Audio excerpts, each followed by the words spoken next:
Yeah, so today I want to say a little bit more about this business with root systems and blowups of P2 at some number of points. And what's really interesting is that, of course, if I'm looking at the blowup of P2 at R points, for R, between 0 and 8, then we get that the anti-canonical divisor is ample. I guess these need to be in general position, but this is going to be assumed from the beginning. So minus kx is ample, and that means we have what's called the Del Pezzo surface.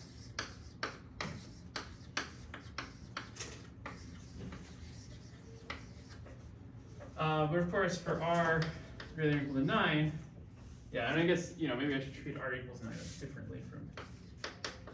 So r equals 9, this is minus kx is nef, but not ample. And then for r greater than or equal to 9, then it's not even nef. So, it might be effective if you happen to blow up the all those points along degree 3 curve, but in general, it won't even be effective. So, here we have, this is sort of the here be dragons kind of place. Okay, so what I really want to understand today is I want to use this root system picture to, kind of explain the transition between r equals 8 and r equals 9. Or maybe less than explain, like explore that transition. So I was looking up a few things about the low degree Del Pezzo surfaces. So I guess I should say this is the degree of the Del Pezzo surface is 9 minus r, which has been a source of endless confusion to me because it's like the low degree surfaces are the most complicated ones, and that's where you blow up the most points. So the most complicated Del Pezzo surfaces are the degree 1 ones, which are where you blow up 8 points. And then the simplest Del Pezzo surface, I guess, maybe P1 cross P1 is pretty simple, but P2 itself is like the simplest one. That's where you blow up no points. That has degree 9. And this is like the literal degree if you take the anti-canonical embedding. Okay, so last time I showed you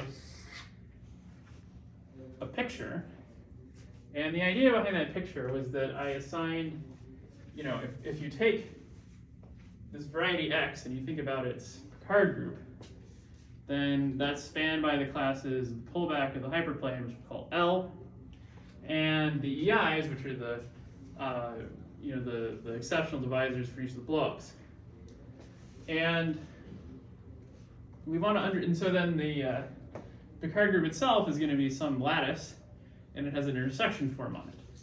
So what we're going to try to do is understand that lattice, and there are a lot of tools that just generally exist for that. And there's this remarkable connection to representation theory and this sort of general technique of root systems that shows up here, which I've seen various partial explanations of this, and even so, it's still quite mysterious to me. So the idea is you assign, we're going to make, let's see, so I guess these are, I forgot my terminology, but I believe these are the roots of the root system are going to correspond to the nodes on the Deacon diagram. So I have a node corresponding to L minus E1 minus E2 minus E3. Let's say R is at least 3 for over here, because the R equals 0, 1, and 2 cases, those are pretty simple. And then what happens, let me actually put this over here, is I put in a dot for the difference of consecutive exceptional curves. So I have one for E1 minus E2. I have one for E2 minus E3. I have one for E3 minus E4. And I'm going to connect up the dots based on the intersection numbers. So each of these has self-intersection -2. like you're supposed to. And the, you just work it out. 1 minus 1 minus 1 minus 1 is minus 2. Here I have 2 minus 1s put together, etc. And then if I intersect this one and that one, then I just have negative e2 squared, which is 1. I draw a line connecting these. And likewise, I draw a line connecting these. And then here, you'll notice that this and this, the intersection is 0. This and this, the intersection is 0. But these two, the intersection is 1.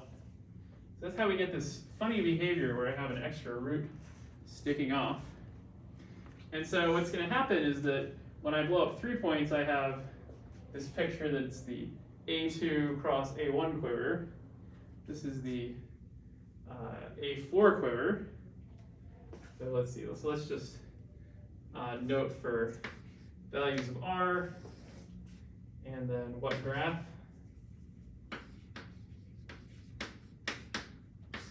Well, let's do 3, 4, 5, 6, 7, 8, and 9.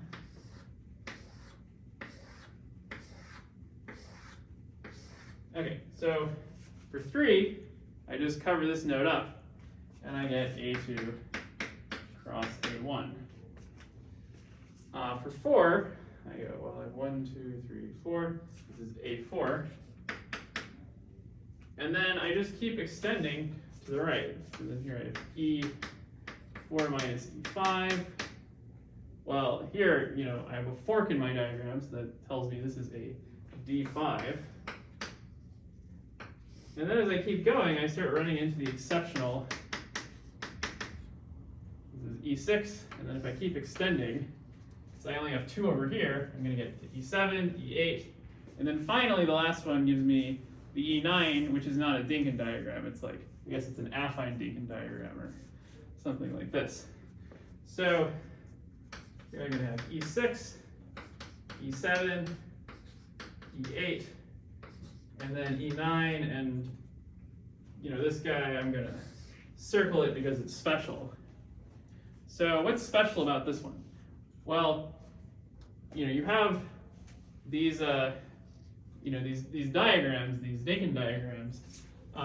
There's a classification of them, and this shows up at, the first place I first saw these was in representation theory. It's, you use these to make a root system, and then that describes representations of some group. So let's extend this all the way out to root 6. E6 minus E7, and finally E7 minus E8. And then, for 9 I could keep going, but this is the biggest one that's like actually a Dinkin diagram. So what are these things for? Well, let me just tell you a little bit about the combinatorics of what's behind this. So the idea is that you should think of these as representing relationships between vectors in an inner product space. So you have a finite dimensional vector space, and then you have a notion of how to pair the vectors off with each other. And that's how we produced it, right? We took a bunch of vectors, each of self-intersection minus 2, and then, and so, it's not strictly an inner product, but if I just like invert it, then, then everything is fine. And this picture tells me the angle relations between the vectors. So let's do the kind of the simplest non-trivial case, which is the A2 quiver. So what is the A2 quiver telling us? Well, the idea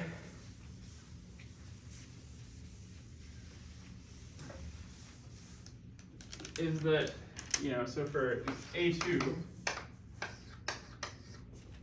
well, here I have a minus 2, and a 1 connecting them. It's a little bit easier if I have, instead of that, I have 1 and 1, and then the intersection is a half. I guess it should be a minus a half. So here I just took the same numbers, but I scaled them down by a factor of minus 2 to, make it align with the familiar inner product that we're used to. And well, I can imagine, so this is like my vector v1, this is my vector v2. And so if I think my vector v1 is just pointing in the x direction, then the inner product, now this is also a unit vector, and so then this negative 1/2 is the cosine of the angle between the two vectors. So that means it's a 120-degree angle. It's a third of the way across. So then I get this picture here, v2. And the way I should think about these vectors is they give me, they tell me how to reflect. So the idea is that I can, given a vector, I can use I can just use this data to tell me how to reflect other vectors across the, with respect to this vector. So the idea is reflection along v1 flips this vector over here, and I get to there. I can also reflect along v2.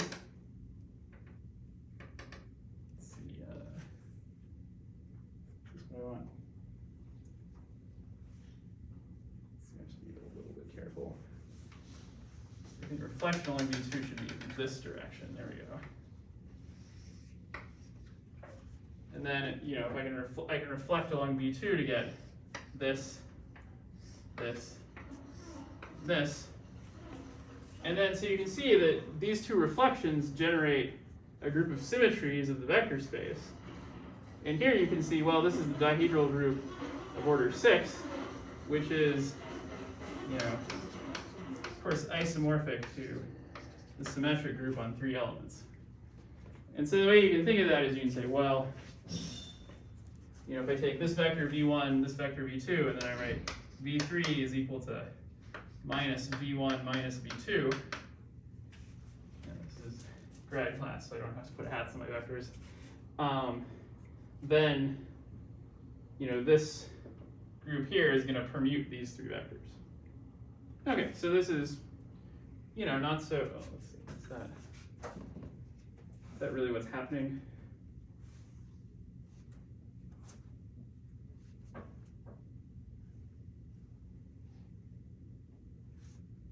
Yeah, I guess this doesn't look like it's permuting the vectors, does it? Let's see.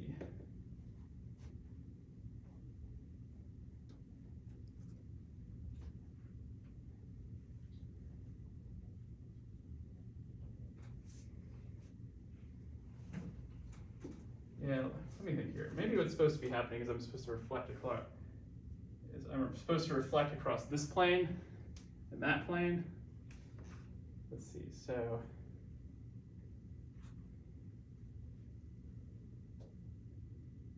but I think it's actually no. I think it's this reflection, this reflection.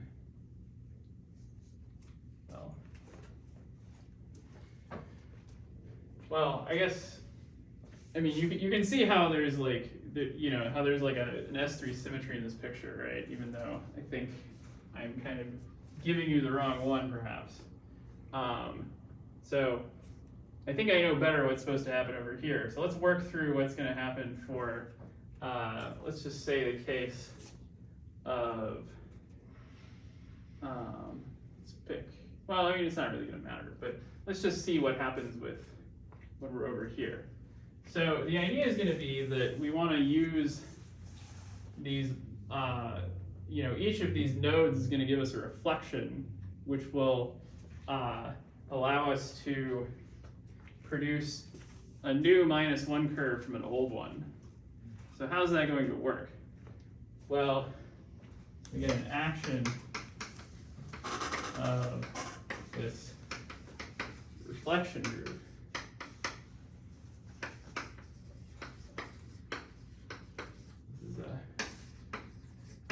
This is also known as the Weil group to the diagram. It's really on the whole Picard group, but we're going to be interested in what it does to the -1 curves. So the idea is if I, reflect with respect to V,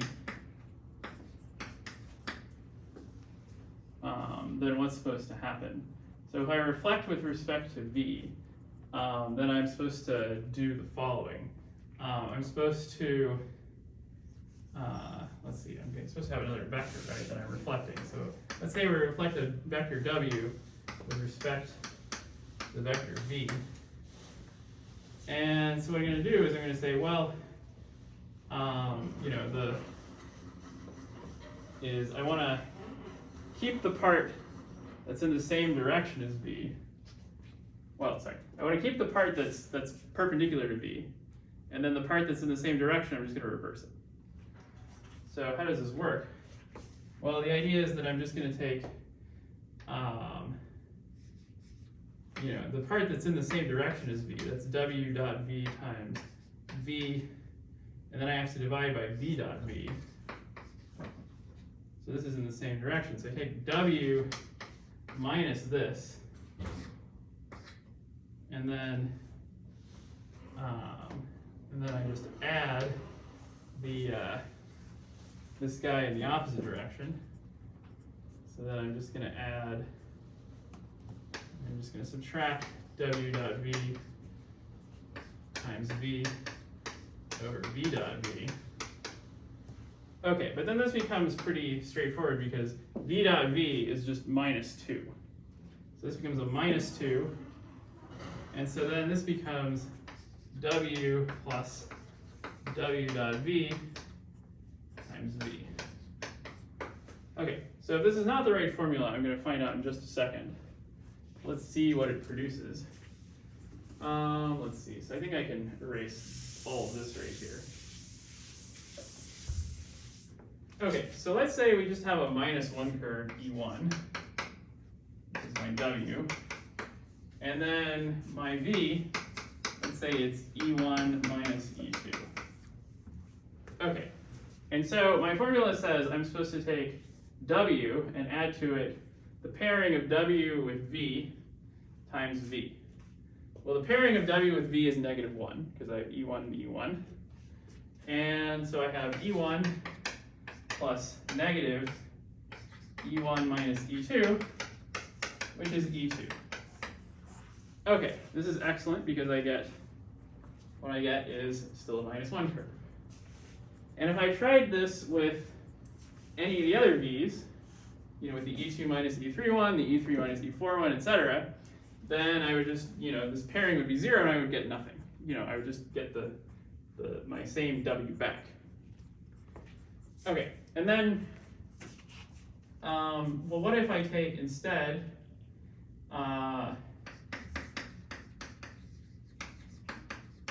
this odd man out, this L minus E1 minus E2 minus E3. Well, this one paired with W is just, I get the E1 dot minus E1, which is a 1, so I just add them, and I get L minus E2 minus E3. This will be W plus W dot V times V. Okay, and I get, hey, I get another -1 curve. Okay, and so, let's see. So it really, I guess in this case, it really does look like I want this reflection and that reflection. So maybe,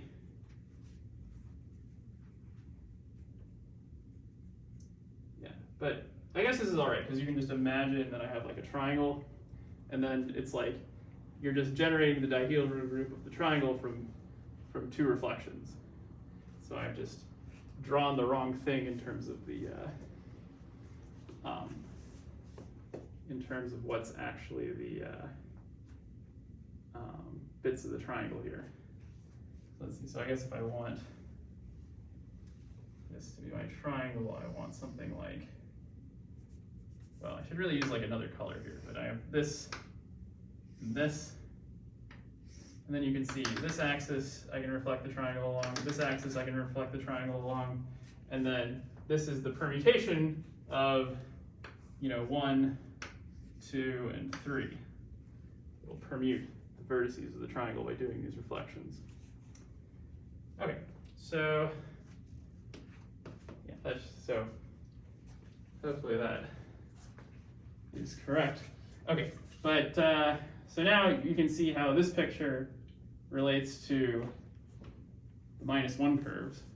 So it's no accident that doing this reflection to a -1 curve gives you another -1 curve.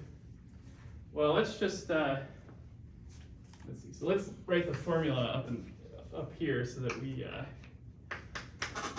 don't forget it. Okay, and so the idea is that v squared, I'm not going to use hats today, v squared equals -2, w squared equals -1. And so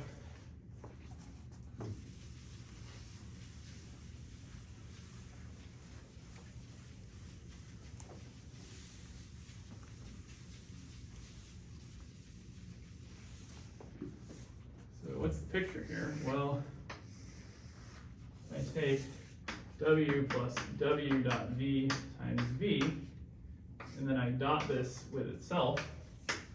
Well, what do I get? Well, this is just quadratic formula kind of calculation.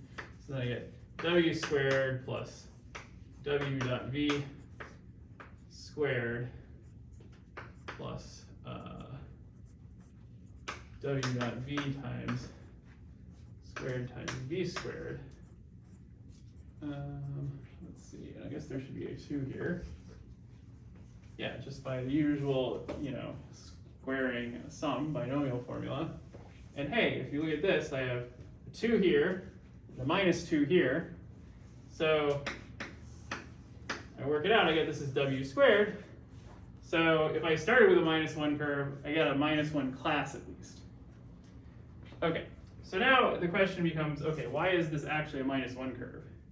Well, so last time I mentioned, you have a Riemann-Roch argument, which says that chi of O of d is positive if d squared equals -1 on a rational surface.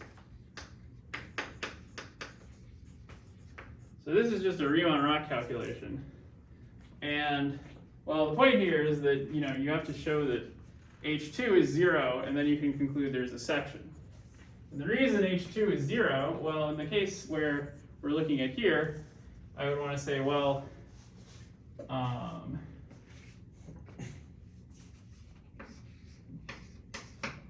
to look at H2, this is going to be given by H0 of k minus d.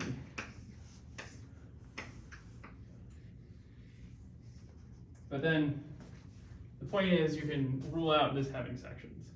You can say, well, let's see here. So this guy, is not effective, and then I'm subtracting an effect, and then I'm subtracting, we don't know that this D is effective yet, but the idea being like,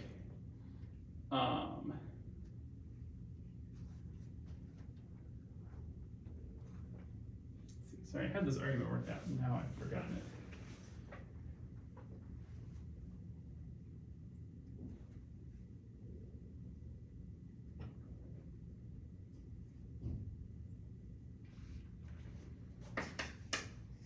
Let's see, so I think the point was something like, if I take k minus d, and I restrict that to minus k, this is going to be minus k squared,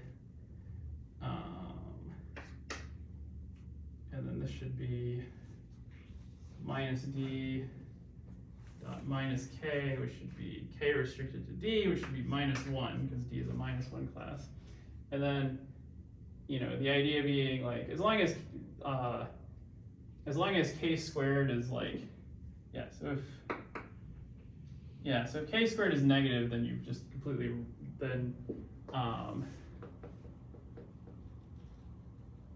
so if k squared is negative, then this should rule it out in the case where minus k is ample, and also where minus k is nef. So for the cases r equals 0 through 9, this says, oh yeah, we get some honest curve, and then you can show that it's actually like a God's honest -1 curve,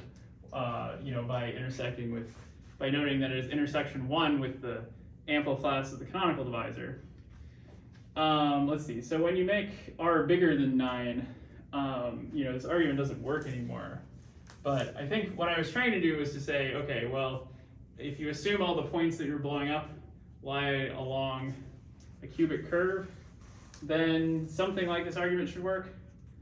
But yeah, it was not quite what I was looking for. But and then the point is that if you can show that there's like an effective class when all the points lie along some cubic curve, then you can move them off and the class is still effective. It's like a semi-continuity kind of argument. But I think for today I'm just going to stick to r is 0 through 9 so that we don't have to worry about what happens when it's bigger. But all of this stuff I'm saying about the Dynkin diagrams and the reflection groups, it still works when you get up beyond r equals 9. It's just a little trickier. You have to prove some lemma that shows that your -1 class is actually coming from a -1 curve. Okay, so the whole point of this argument is to say that if you take a -1 curve and then you do this reflection, you get a God's honest -1 curve, which is kind of remarkable. And it's also going to help us find all of the curves on some of these Del Pezzo surfaces, find all the -1 curves. So, okay, so let's start with an easy one. Let's start with r equals 6. I'm going to do 6, 7, and 8, and then we'll talk about 9. And so for r equals 6, we already know the answer is that there's 27 lines on a cubic surface. And so let's just use this kind of argument to reproduce what those lines are. So the way I want to reconceptualize my diagram from before is that I had a bunch of reflections. And there was one reflection corresponding to L minus E1 minus E2 minus E3. And so this is, some node of the diagram. And then I had a bunch of other reflections, which, they just made a long string of the diagram. And so then I have, I guess for E6 I have this picture. But if I remove this node, if I just pretend this one isn't here, I have an A-type diagram. And the reflection groups of the A-type diagrams are the symmetric group. So here you can see that.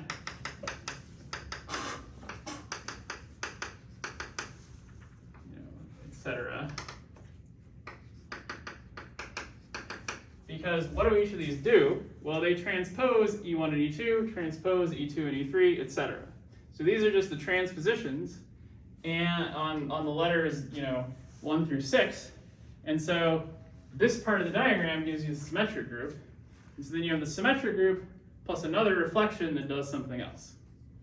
But this is going to help us enormously because that means this is the only class we actually have to think about. Because the other ones we can just say, well, I can just, permute the labels of the points to get my other curves. So what we do is we say, well, we start with E1, and then I can say, well, up to permutation of the labels, I get the 6 minus 1 curves EI. Yeah, so this is the case r equals 6.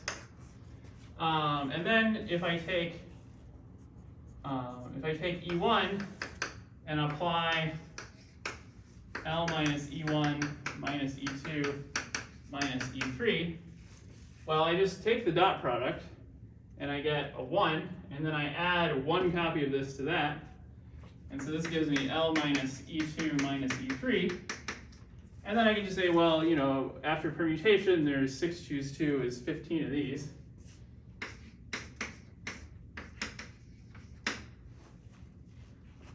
And then if I take one of these lines, and so I can move these around. So here, if I just apply again, I'm just going to reflect back. But what I can do is I can say, well, what if I take, I can do something like take L minus E1 minus E4. Well, this one, if I try reflecting it, it's not going to change because this, if I dot it with L minus E1 minus E2, I just get 0. But if I try this with L minus E4 minus E5, then I'm going to add, I'm going to end up adding a copy of this.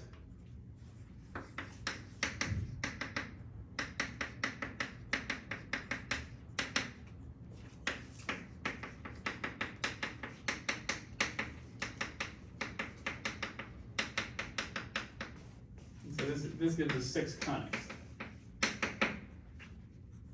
And we know already that there's only 27 lines so that we can stop here. But what's interesting is that the thing that kind of makes us stop is that if I wanted to try and pair this with L minus E1 minus E2 minus E3 and make the degree higher, then what I'd have to do is I'd have to get, so what do you see here? Well, I'd have to get basically at least 2 of these points away, right? So I'd have to have at least 2 of these E1s, have coefficient 0 in here. And that's only going to happen when I have a 7th point. And so here you can kind of see exactly how, as you get more and more points blown up, that you get more and more complicated curves. Okay, so it's worth mentioning that, this 27 is equal to the dimension of a vector space V, which is irrep of E6. So this E6, it has, it's a Lie algebra. It's a Dingin diagram, but from that you can produce a Lie algebra via the classification. And, these have representations, and, you work out what they are. And then this is I think the smallest dimensional non-trivial one has 27 dimensions, and there's 27 minus 1 curves. And in fact, this is, there's kind of a neat story behind this, in that if you look at the total coordinate ring, the Cox ring of cubic surface, then it's, it's not itself a homogeneous space for E6, but it's kind of contained inside one. And the kind of the idea there is that it couldn't just be the homogeneous space because, this thing that has moduli, but the idea is that there's sort of like a big space, and then you cut it down a little more depending on the moduli of your 6 points, and then the minus 1 curves come from, the distinguished vectors in here. Okay, so, let's keep going.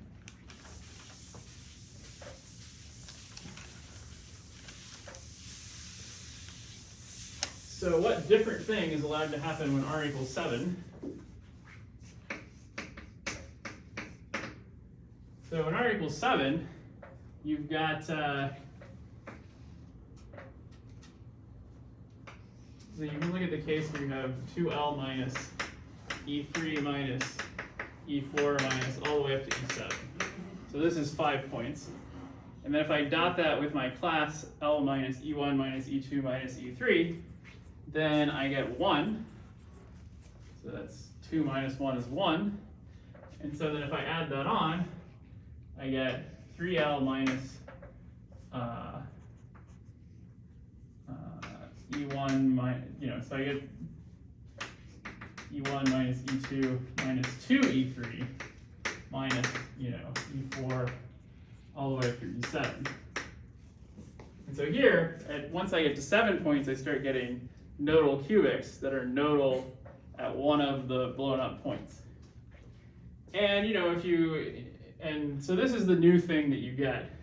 And so if you go through and you say, well, if I have 7 here, so 7 points, then I have 7 choose 2, which is 21s, then sum those and get 28. And then you look at conics, it's going to be another 7 choose 2, another 21. And so then this is another 7, so I have 2 28s, it makes 56. And in fact, you can check that you have 56 total minus 1 curves. So we could have gotten that from the result on bitangents of quartics, because you can view any del Pezzo of degree 2. Its degree 2 mapping is it gives a 2-to-1 cover of. So this is kind of the picture. This is a del Pezzo of degree 2, and then this maps down to P2.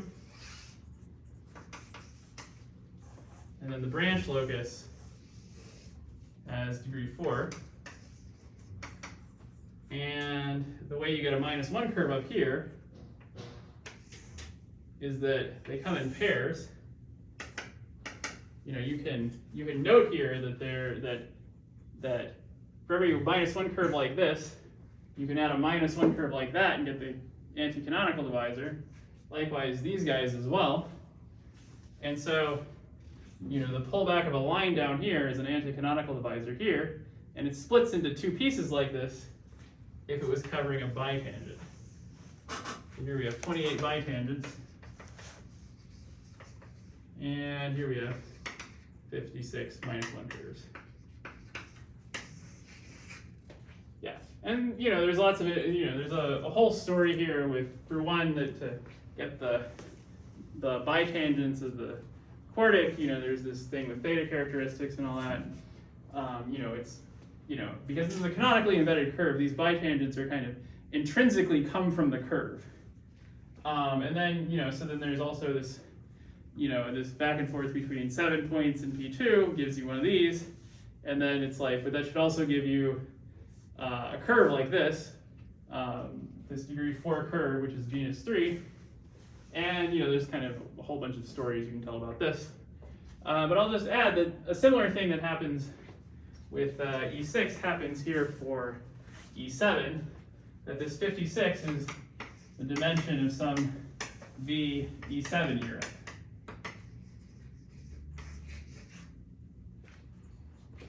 Yeah, it's kind of crazy how these very kind of disparate corners of what seem to be disparate corners of math show up together in this picture.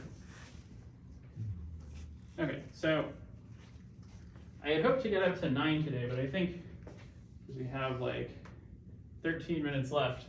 It's probably just enough time to do 8, and then next time we can talk about 9 and you know, what's different there.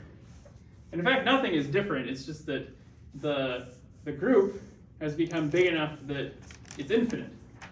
So the Weyl group of all of these various diagrams, you know, when you go E6, E7, E8, it's always finite. But then when you put the 9th one in, suddenly it's infinite. Okay, so let's talk about R equals 8. So the degree 1 deltatzos now.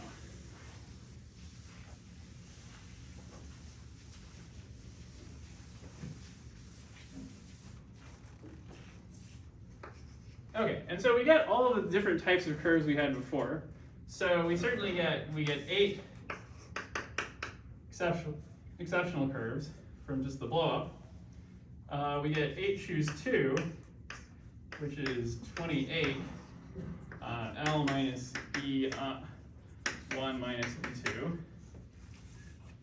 Let's see, what else do we get? We get conics. So we get 8 choose 5, which is 8, 7, 6 over 6, which is just 56. So yeah, the numbers get pretty big pretty quickly. 2L minus, let me just write this as the sum of 5 EI. And then we also have, okay, so then if we try doing this, I have 8 times 7 choices of 3L minus, you know, 7 EI minus another EI, which is in the sum. Okay, and so, you know, already we have quite a lot of curves. So let's see how many do we have so far. So this is 112 plus 28 gives me, I think, 140. It's divisible by 7, so it's a good sign. So we have 148. But I looked it up before, and there's 240 curves in total, so we're missing some. So we got to figure out where those come from. Okay, so yeah, so what are we going to do here? So in fact, we'll see that there's a nice, there's actually another, you know, just like for E7, for the DP2 case, the curves came in pairs for this covering. We're going to see something similar over here. So let's see how that works in a bit. But let's actually use this this reflection group to get the rest of the curves.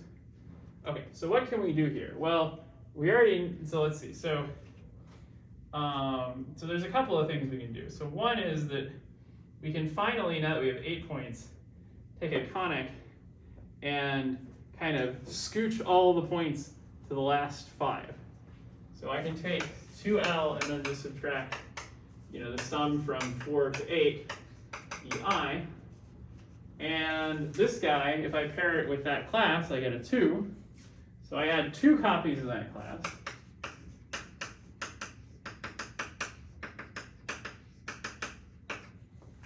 Okay, and so then I get 4L minus 2 times, the sum of 3 EI minus the sum of the remaining 5. Okay, and so how many of these are there? Well, there's again H choose 3, which is 56 of these. Okay, so where were we before? We were at 148.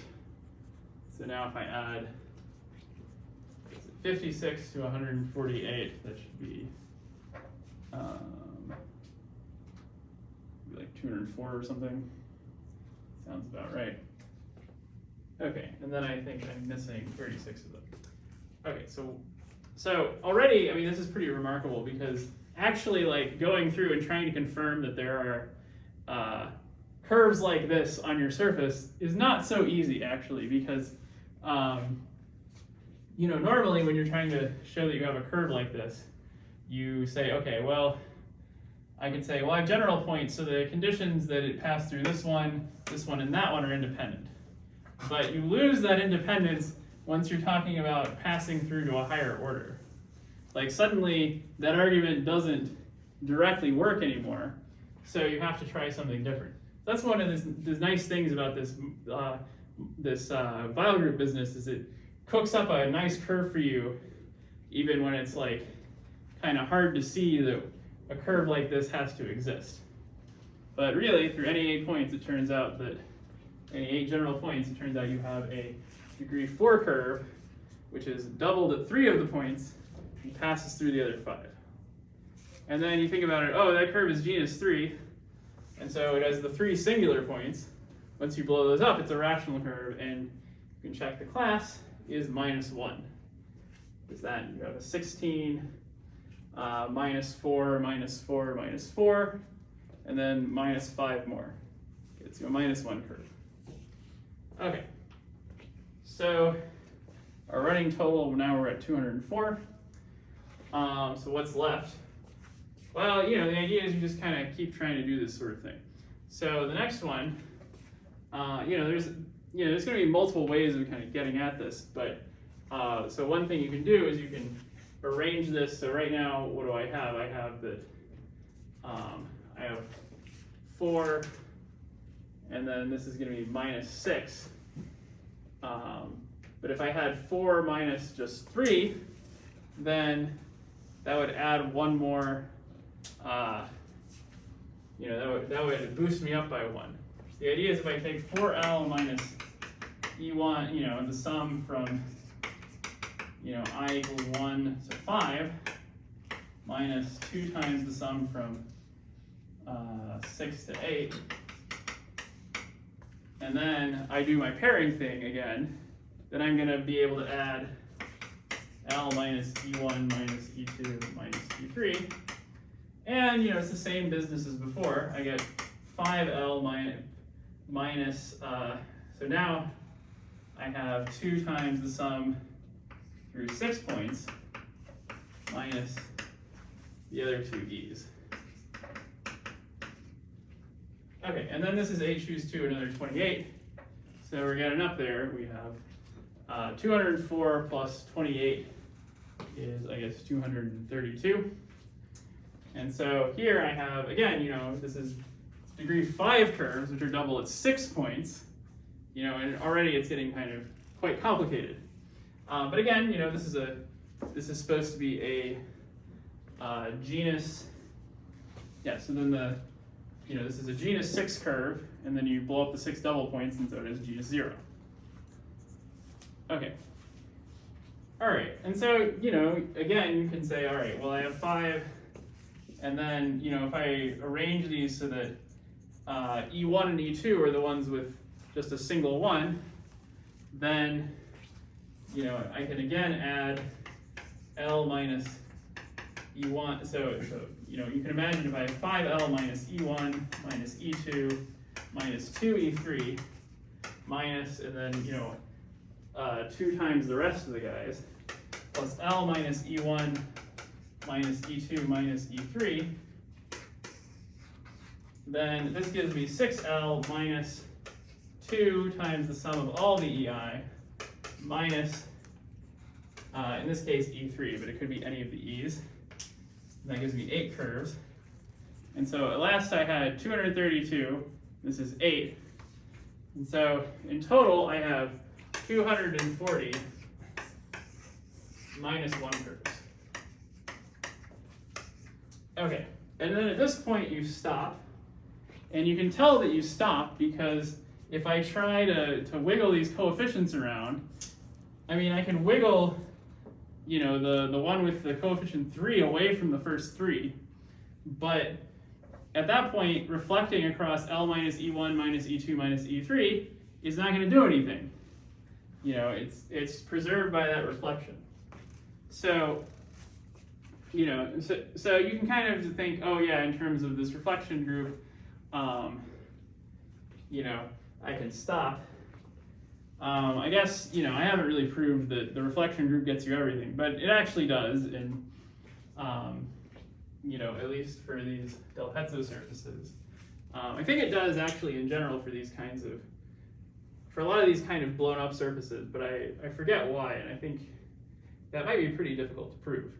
But what is nice about these is that when you have an infinite such group, it becomes easy to see why you get infinitely many curves. You can just keep applying the group elements over and over again.